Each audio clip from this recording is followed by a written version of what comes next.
It was a triumphant night for Anthony Albanese and his centre-left Labor Party on Saturday. He's won an expanded majority in the Australian Parliament, defeating the Conservatives, led by former policeman Peter Dutton. Albanese is now the first Australian leader in over 2 decades to win 2 consecutive terms in government, potentially a sign that Australia's long-running political instability is now coming to an end. The Australian cost of living crisis was at the centre of this election campaign, with both parties promising hip pocket relief for households if they won. Now Albanese has to make good on his promises, all while dealing with the global instability from US President Donald Trump's tariff wars.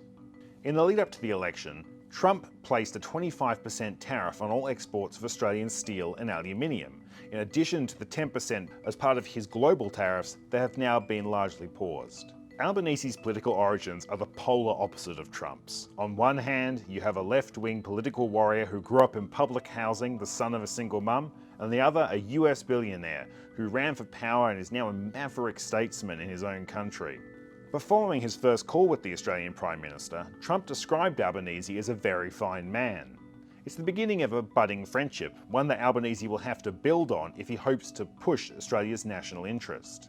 On that note, one of Albanese's major accomplishments in his first time in office was stabilising the relationship with China. China's our major trading partner. 1 in 4 Australian jobs depends upon trade. At home, Albanese finishes the 2025 election campaign a Labor hero. But that won't help him overseas, where he's going to struggle with growing economic headwinds, an increasingly aggressive China, and Donald Trump's trade war.